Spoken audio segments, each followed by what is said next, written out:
Hi friends. നമ്മൾ secretary അസിസ്റ്റൻ്റിൻ്റെ question പേപ്പറിൻ്റെ ഡിസ്കഷനാണ് ചെയ്തുകൊണ്ടിരുന്നത്. അപ്പോൾ ആദ്യത്തെ 4 പാർട്ടുകളായിട്ട് 40 ക്വസ്റ്റ്യൻസ് ഓൾറെഡി ഡിസ്കസ് ചെയ്തതാണ് കേട്ടോ. ഇനി 41 മുതലുള്ള ക്വസ്റ്റ്യൻസും അതുമായിട്ട് റിലേറ്റഡ് ആയിട്ടുള്ള ഫാക്ട്സുമാണ് ഈ ഒരു വീഡിയോയിൽ നമ്മൾ ചെയ്യാൻ പോകുന്നത്. ഓക്കെ, അപ്പോൾ 41 മുതൽ 50 വരെയുള്ള പ്രത്യേകത എന്ന് വെച്ചാൽ ഡിലീഷൻ ഒന്നും ആ ഒരൊറ്റ ക്വസ്റ്റ്യൻ വന്നിട്ടില്ല. 41 മുതൽ സെക്രട്ടറി അസിസ്റ്റൻ്റ് കുറേ ഡിലീഷൻ വന്നൊരു ക്വസ്റ്റ്യൻ പേപ്പർ ആയിരുന്നു. എന്തായാലും നമുക്ക് ക്വസ്റ്റ്യൻ എന്താണെന്ന് നോക്കാം. 41ാമത്തെ ക്വസ്റ്റ്യൻ, താഴെ പറയുന്ന പ്രസ്താവനകൾ ഏതാണ് ശരിയായത്? ഇത് ഒരു കറണ്ട് അഫെയർ ക്വസ്റ്റ്യൻ കേട്ടോ. ഞാൻ അധികം ഇതിനെപ്പറ്റി പറയാനില്ല, കാരണം കറണ്ട് അഫെയർസിന് നിങ്ങൾക്കറിയാം ഇത് ഔട്ട്ഡേറ്റഡ് ആയ കറണ്ട് അഫെയർസ് ആണ്. അപ്പോൾ ആസാദിക്ക അമൃത മഹോത്സവം ആ ടൈമിൽ നടന്നതാണ്, മഡഗാസ്കറിൻ്റെ അംബാസഡർ ആ കാര്യങ്ങളൊക്കെ. ഓക്കെ, അതുകൊണ്ട് കൂടുതൽ കാര്യങ്ങളൊന്നും ഞാൻ എന്ത് ചെയ്യുന്നില്ല, അതുമായിട്ട് ബന്ധപ്പെട്ട് പറയുന്നില്ല.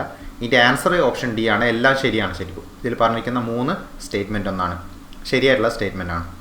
അതായത് കൂടുതൽ അതിനെപ്പറ്റി പറയുന്നില്ല. കറണ്ട് അഫെയർസ് എങ്ങനെ നോക്കണം എന്നുള്ളത് ഇതൊന്ന് ജസ്റ്റ് ഒന്ന് വായിച്ച് നോക്കിയാൽ എന്ത് ചെയ്യുക, നിങ്ങൾക്കൊരു ഐഡിയ കിട്ടും ഏതൊക്കെ ടൈപ്പ് നോക്കണം എന്നുള്ളത്. ഇനി അടുത്തത് 42ാമത്തെ ക്വസ്റ്റ്യൻ. 42ാമത്തെ ക്വസ്റ്റ്യൻ നോക്കി നിങ്ങൾ.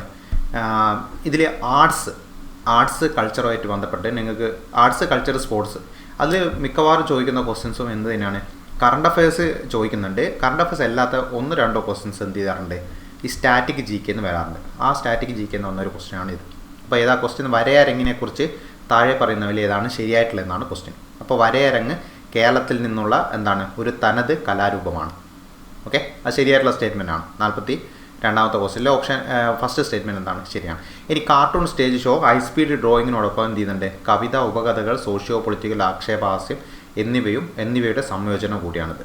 ഇനി എസ് ജിതേഷ് ഈ ഇതായത് വരയരങ്ങ് എന്നുള്ള കലാവിഭാഗം ആരംഭിക്കുകയും വികസിപ്പിക്കുകയും ചെയ്ത വ്യക്തിയാണ് ഇത് എസ് ജിതേഷ്. അപ്പോൾ ഇത് 3 എന്താണ് ശരിയായിട്ടുള്ളത്. അപ്പോൾ മുകൾ പറഞ്ഞ എല്ലാം ഇതിൽ ശരിയാണ്. ഇനി ആർട്സുമായിട്ട് ബന്ധപ്പെട്ട് ജസ്റ്റ് ഒന്നുകൂടി പറയുകയാണെങ്കിൽ നമുക്ക് കോലമേത്ത്, കളമേത്ത് ഇതൊക്കെ ഇടയ്ക്ക് ചോദിക്കാറുള്ളതാണ്. അതായത് കേരളത്തിലെ തമിഴ് ബ്രാഹ്മണർക്കിടയിൽ പ്രചാരമുള്ള ചിത്രകലാ രീതി കേട്ടോ. ചിത്രകലാ രീതി തന്നെ ചോദിക്കണേ. ചിത്രകലാ രീതിയാണ് ഇത് കോലമെഴുത്ത്. അപ്പോൾ അത് ചിലപ്പോൾ എന്ത് ചെയ്യാറുണ്ട്, കൺഫ്യൂഷൻ ഉണ്ടായത് കോലമെഴുത്താണ്. കാരണം അതേപോലെ തന്നെ വരുന്ന ഒരു വേറെ ഒന്നുകൂടി ഉണ്ട്, കളമെഴുത്ത്. കളമെഴുത്ത് എന്താ, ദേവന്മാരുടെയും ദേവതകളുടെയും രൂപം മനോഹരമായിട്ടുള്ള വർണ്ണങ്ങൾ ഉപയോഗിച്ചിട്ട് നിലത്ത് വരക്കുന്ന ഒരു ക്ഷേത്രാനുഷ്ഠാന കലയാണിത് കളമെഴുത്ത് എന്നുള്ളത്. ഇനി മുന്നേ ചോദിച്ചിട്ടുള്ള ഒരു ക്വസ്റ്റ്യനാണിത്. ഇത് 2-3 പ്രാവശ്യം റിപ്പീറ്റ് ആയിട്ടുള്ള ചോദിച്ചിട്ടുള്ളതാണ്. കേരളത്തിലെ ഏറ്റവും പഴക്കമുള്ള രേഖാചിത്രങ്ങൾ കാണപ്പെടുന്നത് എടക്കൽ ഗുഹയിലാണ്. അപ്പോൾ ഇത് കണ്ടെത്തിയ ബ്രിട്ടീഷ് ഒരു വ്യക്തിയുണ്ട്, അയാളുടെ പേര് ചോദിച്ചിട്ടുണ്ട് മുമ്പ്. അതാണ് ഫ്രെഡ് ഫാസറ്റ് കേട്ടോ. ഫോസറ്റ് എന്നൊക്കെ പറയണ്ട, ഫോസറ്റ് അല്ലെങ്കിൽ ഫാസറ്റ്. എടക്കൽ ഗുഹയിലുള്ള ആ ഒരു ചിത്രങ്ങൾ, ഭിത്തിയിലുള്ള രേഖാചിത്രങ്ങൾ കണ്ടെത്തിയത് ബ്രിട്ടീഷുകാരനായിട്ടുള്ള ഫ്രെഡ് ഫാസറ്റാണ്. അതുകൂടി ഓർത്തോക്കാം. ഇനി 43 നോക്കി. ഇത് ഏതാ വരുന്നത്, ഓതേഴ്സ്, അതായത് റീസെൻ്റ് ആയിട്ടുള്ള ബുക്കുകൾ അത് എഴുതിയത് ആരാണെന്നുള്ളതും എന്ത് ചെയ്യണം, കറണ്ട് അഫെയർസിൽ വരുമ്പോൾ പഠിച്ചു നോക്കണം. പ്രത്യേകിച്ച്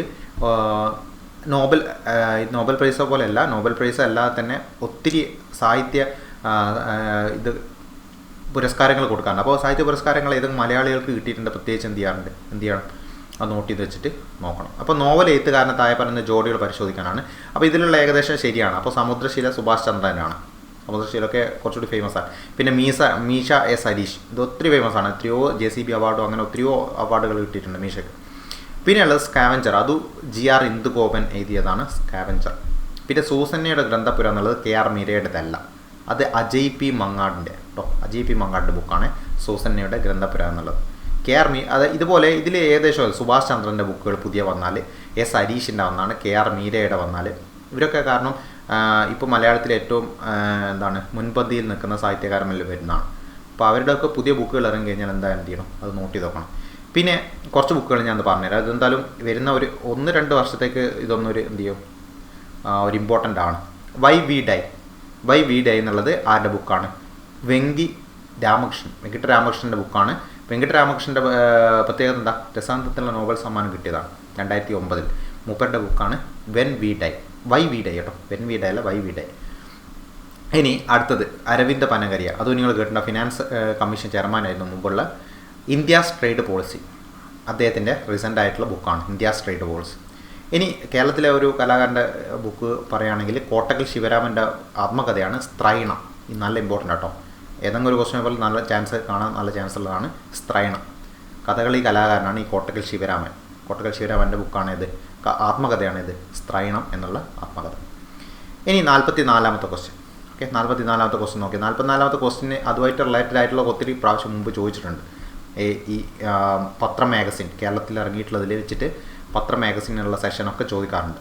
അപ്പോൾ ഇതിൽ ഏതാ ഒന്നാമത്തെ പ്രസ്താവന, ജ്ഞാന നിക്ഷേപം എന്നുള്ള പത്രമല്ല മാഗസിനുമായിട്ട് ബന്ധപ്പെട്ട ശരിയായിട്ടുള്ള ഏതൊക്കെയാണെന്നാണ് ചോദിക്കുന്നത്. അപ്പോൾ ഓപ്ഷൻ എ എന്താ, ഇത് 1848 മുതൽ കോട്ടയം CMS പ്രസ്സിൽ നിന്ന് പ്രസിദ്ധീകരിക്കാൻ തുടങ്ങിയതാണ്. ശരിയാണ് കേട്ടോ, ജ്ഞാന നിക്ഷേപമായിട്ട് ബന്ധപ്പെട്ട് ശരിയാണ്. ജ്ഞാന നിക്ഷേപം ഇമ്പോർട്ടൻ്റ് ആയിട്ടുള്ള ഒരു മാഗസിനാണ്. ഞാൻ അതിനെ കൂടുതൽ ഞാൻ പറഞ്ഞുതരാം, ഇതൊന്ന് സ്റ്റേറ്റ്മെൻറ്റ് വായിച്ചതിന് ശേഷം. അപ്പോൾ ഏറ്റവും കൂടുതൽ കാലം മുടക്കം കൂടാതെ പ്രസിദ്ധീകരിച്ച വർത്തമാന പത്രം ഇതല്ല. ഓക്കെ, അത് തെറ്റാണ് ശരിക്കും, ജ്ഞാന നിക്ഷേപം അല്ല ഇത്. ഇനി ജ്ഞാന നിക്ഷേപം എന്ന പത്രത്തിൻ്റെ ആദ്യ പത്രാധിപരായിരുന്നു ബെഞ്ചമിൻ ബെയ്ലി ആയിരുന്നു. ശരിയായിട്ടുള്ള സ്റ്റേറ്റ്മെൻറ്റാണ്. അതേപോലെ പുല്ലേലി കുഞ്ഞ് എന്ന നോവൽ ആദ്യം പ്രസിദ്ധീകരിച്ചു ഏതിൽ തന്നെയാണ്, ജ്ഞാന നിക്ഷേപത്തിൽ തന്നെയാണ്. ഓക്കെ, ജ്ഞാന നിക്ഷേപത്തിന് 1-2 പ്രത്യേകത ഉണ്ട്. കാരണം എന്ന് വെച്ചാൽ മലയാള ഭാഷയിൽ അച്ചടിക്കപ്പെട്ട ആദ്യ മാഗസിനാണ് ഇത്, ഈ ജ്ഞാന നിക്ഷേപം, മലയാള ഭാഷയിൽ കേട്ടോ. ഇനി തിരുവിതാംകൂറിൽ നിന്ന് പ്രസിദ്ധീകരിച്ച ആദ്യ മലയാള പത്രം ഏതാണെന്ന് ചോദിച്ചാലും അതും ഇത് തന്നെയാണ്, ജ്ഞാന നിക്ഷേപം തന്നെയാണ്. ഇനി CMS പ്രസ്സിൻ്റെ കാര്യം നമ്മൾ കുറച്ച് മുന്നേ നോക്കി ഇതിൽ പറഞ്ഞിട്ടുണ്ടായിരുന്നു. CMS പ്രസ്സിൻ്റെ കാര്യം ചോദിക്കുകയാണെങ്കിൽ കേരളത്തിലെ ആദ്യത്തെ പ്രിൻറ്റിംഗ് പ്രസ്സാണ് CMS. അപ്പോൾ കോട്ടയത്താണ് വരുന്നത്, അതുകൊണ്ട് മൈൻഡിൽ വെക്കുന്നത് നല്ലതാണ്. കോട്ടയത്താണ് ഈ CMS പ്രസ് സ്ഥാപിച്ചത് ബെഞ്ചമിൻ ബെയ്ലിയാണ്. CMS പ്രസ് സ്ഥാപിച്ചത് ബെഞ്ചമിൻ ബെയ്ലി. ഓക്കെ, ഇനി കേരളത്തിലെ ആദ്യ ഇംഗ്ലീഷ് പത്രം ഏതാണ്, വെസ്റ്റേൺ സ്റ്റാർ കേട്ടോ. കേരളത്തിലെ ആദ്യത്തെ ഇംഗ്ലീഷ് പത്രമാണ് വെസ്റ്റേൺ സ്റ്റാർ. അതിൻ്റെ എഡിറ്ററാണ് ആര്, ചാൾസ് ലോസൺ. അതും ഇമ്പോർട്ടൻ്റ് ആയിട്ടുള്ള ഫാക്റ്റാണ്. ഇനി 45-ാമത്തെ ക്വസ്റ്റ്യൻ, വോളറ്റൈൽ മെമ്മറിയുടെ പേര് നൽകുക. ഇതൊക്കെ സ്ഥിരമായിട്ട് ക്വസ്റ്റ്യൻ മുമ്പ് എത്രയോ പ്രാവശ്യം റിപ്പീറ്റഡായി ചോദിച്ചിട്ടുണ്ട്. ഇതൊക്കെ അറിയായിരിക്കും. വോളറ്റൈൽ മെമ്മറി താഴെ പറയുന്നതിൽ ഏതാണ് വോളറ്റൈൽ ആയിട്ടുള്ള മെമ്മറി ഏതാണെന്നാണ് ചോദിക്കുന്നത്. ഏതാ, റാമാണ് വോളറ്റൈൽ എന്ന് വെച്ചാൽ എന്താ, അതായത് നമ്മൾ സ്വിച്ച് ഓഫ് ചെയ്ത് കഴിഞ്ഞാൽ അതിലുള്ള മെമ്മറിയിൽ സൂക്ഷിച്ച കാര്യങ്ങളൊക്കെ നഷ്ടപ്പെട്ടു പോകും, അതാണ് വോളറ്റൈൽ. അപ്പോൾ റാൻഡം ആക്സസ് മെമ്മറി റാമാണ് വോളറ്റൈൽ ആയിട്ടുള്ളത്. എന്താ ഈ റാം എന്ന് പറയുന്നത്, റാം എന്നുള്ളതൊക്കെ എന്താ, ഒരു താൽക്കാലിക മെമ്മറിയാണ് റാം. അത് കമ്പ്യൂട്ടർ ഓഫ് ചെയ്ത് കഴിയുമ്പോൾ എന്ത് ചെയ്യും, ഇതിൽ റാമിൽ സൂക്ഷിച്ച് വെച്ചിരിക്കുന്ന ഡാറ്റാസ് നഷ്ടപ്പെട്ടു, അതുകൊണ്ടാണ് അത് വോളറ്റൈൽ എന്ന് പറയുന്നത് കേട്ടോ, വോളറ്റൈൽ. ഇനി റീഡ് ആൻഡ് റൈറ്റ് മെമ്മറി എന്നറിയപ്പെടുന്നത് റാമാണ്, read and write memory. Okay, read and write memory. അപ്പോൾ ഇത് രണ്ടും പ്രൈമറി മെമ്മറിയിൽ വരുന്നത്. ഏത് രണ്ടും, റാമും അതേപോലെ റോമൊക്കെ പ്രൈം മെമ്മറിയിൽ വരുന്നതാണ്. പക്ഷേ റാം എന്താണ്, ഒരു വോളറ്റൈലാണ്. അടുത്ത റോം നോക്കി, റോമിൻ്റെ അടുത്ത് ചോദിക്കാറുണ്ട്. റോം എന്ന് വെച്ചാൽ റീഡ് ഓൺലി മെമ്മറി എന്നാണ് റോമിൻ്റെ ഫുൾ ഫോം. അതായത് സ്ഥിരമാണ്, അതിൽ മാറ്റം വരുത്താൻ പറ്റില്ല. കമ്പ്യൂട്ടർ ടേൺ ഓഫ് ചെയ്ത് കഴിഞ്ഞാലും എന്ത് ചെയ്യും, അതിലെ ഡാറ്റാസ് അവിടെ തന്നെ ഉണ്ടാവും. അതുകൊണ്ട് തന്നെ അതെന്ത് മെമ്മറി ആയിരിക്കുമോ, അപ്പോൾ നോൺ വോളറ്റൈൽ മെമ്മറി ആയിരിക്കും. അപ്പോൾ കമ്പ്യൂട്ടർ ടേൺ ഓഫ് ചെയ്താലും ഇൻഫർമേഷൻ എന്ത് ചെയ്യുന്നില്ല, ഇതിൽ നഷ്ടപ്പെടുന്നില്ല. അതുകൊണ്ട് തന്നെ നോൺ വോളറ്റൈലാണ്. സ്ഥിരമായിട്ടുള്ള വിവരങ്ങൾ സൂക്ഷിക്കാൻ പറ്റും ഈ ഒരു മെമ്മറിയിൽ. വിവിധ ടൈപ്പ് റോമുകളുണ്ട് കേട്ടോ. ഡിഗ്രി ലെവലാകുമ്പോൾ ഈ റോമുകളൊക്കെ പറ്റിയെന്നൊക്കെ ജസ്റ്റ് അറിഞ്ഞിരിക്കുന്നത് നല്ലതാണ്. കാരണം ചോദിക്കാൻ ചാൻസ് ഉണ്ട് ഡിഗ്രി ലെവൽ എക്സാമുകൾക്ക്. പ്രോം, ഓക്കെ, അതേപോലെ ഈ പ്രോം, പ്രോം എന്നൊക്കെ പറഞ്ഞിട്ട്. റോമിൽ സൂക്ഷിച്ചിരിക്കുന്ന പ്രോഗ്രാമിനെ വിളിക്കുന്ന പേരാണെന്ത്, ഫേം വെയർ. റോമിൽ സൂക്ഷിച്ചിരിക്കുന്ന പ്രോഗ്രാം എന്ന് വെച്ചാൽ സോഫ്റ്റ്വെയർസ്. റോമിൽ സോഫ്റ്റ്വെയർസാണ് മെയിനായിട്ട് ഉണ്ടാവുക. അതിലുള്ള സോഫ്റ്റ്വെയർസിനെ വിളിക്കുന്ന ഒരു പ്രത്യേക പേരാണ് ഫേം വെയർ. അതൊന്ന് ഓർത്ത് വെച്ചു. ഇനി 46-ാമത്തെ ക്വസ്റ്റ്യൻ, താഴെ പറയുന്നതിൽ ഏതാണ് ഒരാൾക്ക് സൂര്യപ്രകാശം പൂർണ്ണമായി ലഭിക്കാതെ വരുമ്പോൾ ഉണ്ടാകാൻ സാധ്യതയുള്ള രോഗം? ഓക്കെ, സൂര്യപ്രകാശം പൂർണ്ണമായി ലഭിക്കാതെ വരുമ്പോൾ ഉണ്ടാകാൻ സാധ്യതയുള്ള രോഗമാണ്. ഏകദേശം എനിക്ക് തോന്നുന്നു ഈ ഒരു ആൻസർ നിങ്ങൾക്ക് കിട്ടും. സൂര്യപ്രകാശം ലഭിക്കാതെ വരുമ്പോഴുള്ള രോഗം ഏതാ വരിക? ഓപ്ഷൻ ഡി ആണ്, ഓസ്റ്റിയോപൊറോസിസ്. കാരണം ഇത് കണക്റ്റഡ് ആണ്. സൂര്യപ്രകാശം ലഭിച്ചില്ലെങ്കിൽ നിങ്ങൾക്കറിയാം വൈറ്റമിൻ ഡി ഒന്നും കിട്ടില്ല. വൈറ്റമിൻ ഡി, ഈ ഓസ്റ്റിയോപൊറോസിസ് എന്ന് വെച്ചാൽ എന്താ ശരിക്കും രോഗം? നമ്മുടെ എല്ലിനൊക്കെ തേയ്മാനം സംഭവിക്കുന്ന ആ ഒരു ടൈപ്പ് രോഗമാണ് ഓസ്റ്റിയോപൊറോസിസ്. ബാക്കിയുള്ളതൊന്നും, കാരണം ബാക്കി ഓപ്ഷനിലുള്ള ആൽബിനിസം, നിശാന്തത, ഇതൊക്കെ നമ്മൾ പഠിക്കുന്നതാണോ ഒത്തിരി. അതും സൂര്യപ്രകാശം തമ്മിൽ എന്ത് വരുന്നില്ല, ഒരു ബന്ധം വരുന്നില്ല അവിടെയൊന്നും. ഇനി നിശാന്തത ജസ്റ്റ് ഞാനൊന്ന് പറയാട്ടോ. അപ്പോൾ ഇതിൻ്റെ ആൻസർ എന്താ? ഓസ്റ്റിയോപൊറോസിസ് ആണ്. നിശാന്തത എന്താ? മങ്ങിയ വെളിച്ചത്തിൽ കാഴ്ച കാണാൻ പറ്റാത്ത അവസ്ഥയാണിത് നിശാന്തത. അതായത് ജീവകം, വൈറ്റമിൻ എയുടെ കുറവ് കൊണ്ടുണ്ടാകുന്ന രോഗമാണ് നിശാന്തത. ഈ കണ്ണുകളുമായിട്ട് ബന്ധപ്പെട്ട ഒത്തിരി രോഗങ്ങളുണ്ട് കേട്ടോ. അത് നിങ്ങൾ ഓരോന്നും നല്ല വൃത്തിക്ക് തന്നെ എടുത്ത് പഠിക്കണം. കാരണം ഗ്ലൂക്കോമ എന്നൊക്കെ പറഞ്ഞിട്ട്, ഓരോ പ്രസ്ബയോപ്പിയ എന്നൊക്കെ പറഞ്ഞിട്ട് ഓരോ രോഗത്തിനും അതിൻ്റെതായ പ്രത്യേകത. എന്തുകൊണ്ടാണ് ആ രോഗം വരുന്നത് എന്നുള്ളത് പറയുന്നുണ്ട്. പ്രത്യേകിച്ച് കണ്ണുമായിട്ട് ബന്ധപ്പെട്ട് പറയുകയാണേ, കണ്ണുമായിട്ട് ബന്ധപ്പെട്ട് ഒത്തിരി രോഗങ്ങൾ നമുക്ക് പഠിക്കാനുണ്ട്. ഇനി ഇതിൽ നിങ്ങൾ നോക്കിയ ഓപ്ഷൻ എയിലുള്ള ആൽബിനിസവും എന്താണ്, ഒരു സ്പെഷ്യൽ ടൈപ്പ് രോഗമാണ്. അതായത് ജനിതക രോഗമാണ് ശരിക്കും. അത് ആൽബിനിസം ജനിക്കുമ്പോൾ തന്നെ വരുന്നതാണ്. എന്തിൻ്റെ കുറവ് കൊണ്ടുണ്ടാകുന്ന? മെലാനിൻ, ശരീരത്തിൽ മെലാനിൻ എന്നുള്ള ഒരു പിഗ്മെൻ്റ് ഉണ്ട്, മെലാനിൻ്റെ കുറവ് കൊണ്ടുണ്ടാകുന്നതാണ് ഈ ആൽബിനിസം എന്നുള്ള രോഗം. ഓക്കെ, അന്ന് ഓർത്ത് നോക്കണേ, അത് ഇമ്പോർട്ടൻ്റ് ആണ്. മുമ്പ് എപ്പോഴൊക്കെ ഇത് കണ്ടിട്ടുണ്ട്, ഏതൊരു ക്വസ്റ്റ്യൻ പേപ്പറിൽ ആൽബിനിസം കണ്ടിട്ടുണ്ട്. ഇനി 47, വാക്സിനേഷൻ വഴി തടയാവുന്ന ഒരേ ഒരു അർബുദം ഏതാണെന്ന് ചോദിക്കുന്നത്. അർബുദം എന്ന് വെച്ചാൽ എന്താ? ക്യാൻസർ. അപ്പോൾ വാക്സിനേഷൻ വഴി തടയാൻ പറ്റുന്ന ക്യാൻസർ ഏതാണെന്നാണ് ചോദിക്കുന്നത്. സെർവിക്കൽ ക്യാൻസർ ആണ് കേട്ടോ.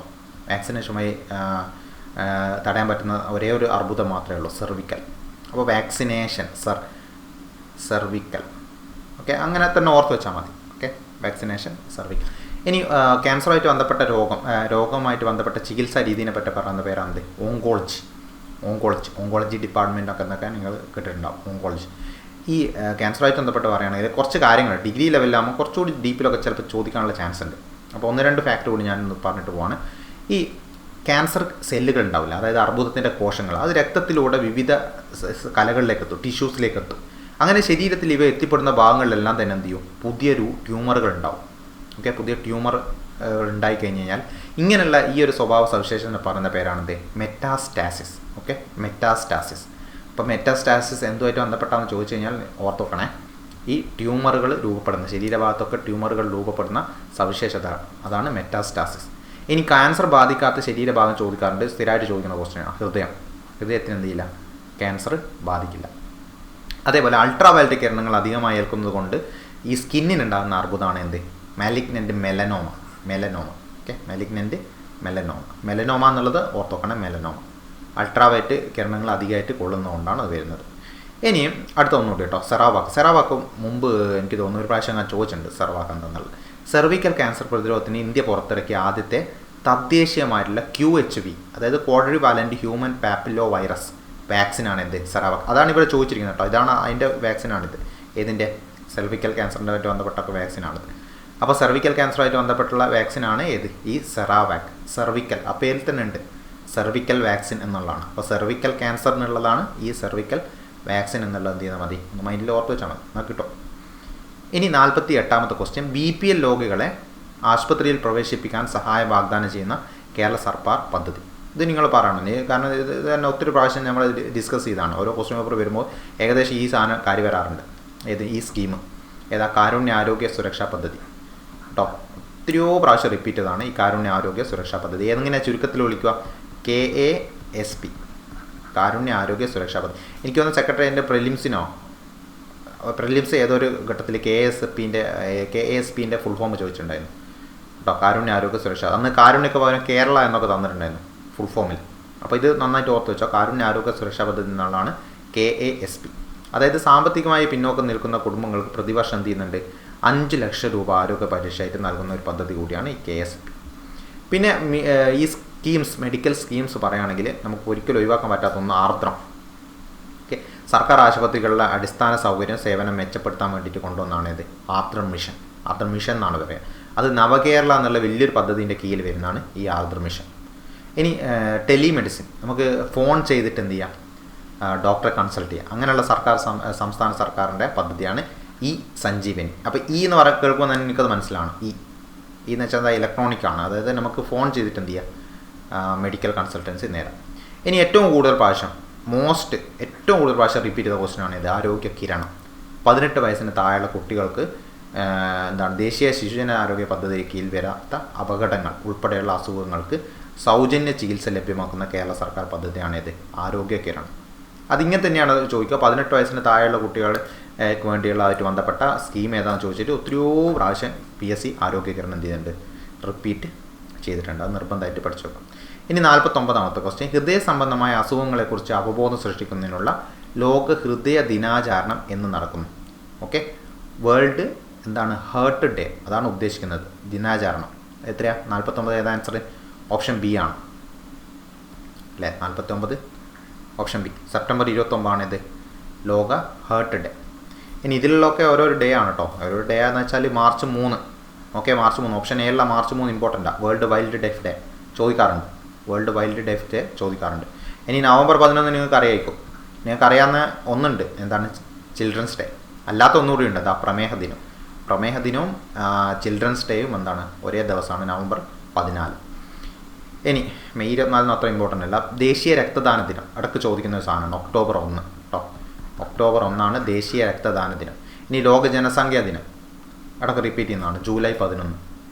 ഓക്കെ, കൺസ്യൂമർ പ്രൊട്ടക്ഷൻ ഡേ ഇതൊക്കെ ചോദിക്കാറുണ്ട്. അങ്ങനെയുള്ള ഡേയ്സ് ഒക്കെ എന്ത് ചെയ്യണം, ഒന്ന് ഇമ്പോർട്ടൻ്റ് ആയിട്ട് പ്രീവിയസ് റിപ്പീറ്റഡ് ആയിട്ട് ചോദിക്കുന്ന കുറച്ച് ഡേയ്സ് ഉണ്ട്, അതൊക്കെ ഒന്ന് നോട്ട് ചെയ്ത് വെച്ചിട്ട് പഠിക്കും.